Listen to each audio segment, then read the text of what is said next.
Bonjour, je voulais faire une première vidéo pour survoler la vision de l'Advaita Vedanta et partir du sentiment d'insatisfaction. Habituellement, nous cherchons le bonheur à travers les objets extérieurs. C'est comme une petite voix dans notre tête qui dit constamment « Fais ceci ou cela pour être heureux, il te manque ceci ou cela. Obtiens ce travail ou cette promotion. Fais ce voyage. Fais la bonne rencontre pour que ta vie soit complète. » Nous courons constamment après des objectifs. Un but atteint, que se passe-t-il ? Notre satisfaction ne dure qu'un moment. D'autres désirs surgissent et l'insatisfaction avec. D'où vient ce manque perpétuel ? Il vient du fait que nous cherchons une satisfaction infinie dans des objets finis. Mathématiquement, ça ne peut pas marcher. Accumuler des choses limitées ne nous comblera jamais définitivement.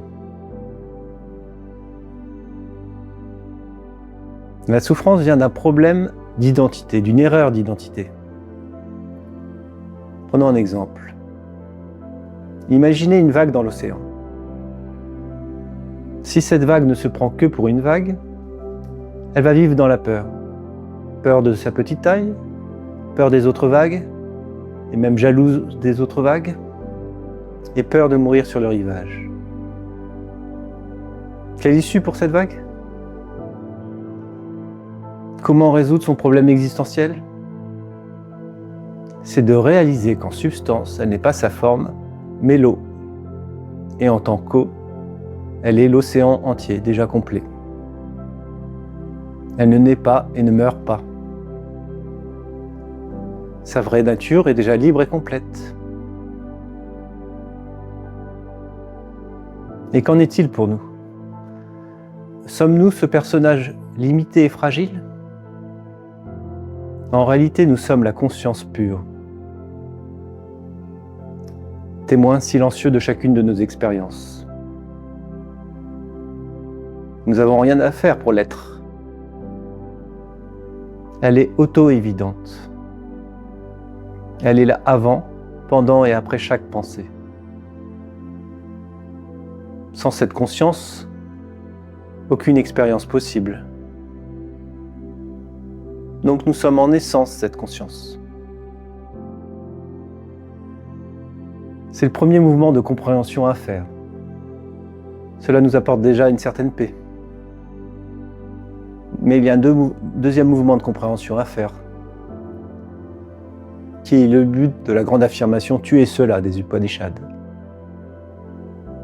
C'est se rendre compte que cette conscience pure est la substance de tout ce qui existe, de l'univers, des pensées, des émotions, des autres. En tant que conscience pure et infinie, nous sommes déjà complets.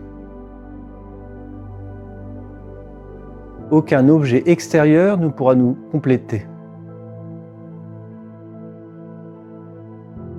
Que cela implique-t-il dans notre quotidien ? Faut-il cesser d'agir, d'avoir des projets, d'aimer, de voyager ? Pas du tout. Mais au lieu de chercher le bonheur dans les objets extérieurs, nous agissons à partir de cette plénitude. Se souvenant que nous sommes cette conscience pure et infinie, la vie devient un grand divertissement. Toutes les frustrations, les souffrances, les émotions ne sont pas à rejeter. Mais on se rend compte que leur substance est la conscience pure et que ces problèmes sont des vagues à la surface de notre vraie nature.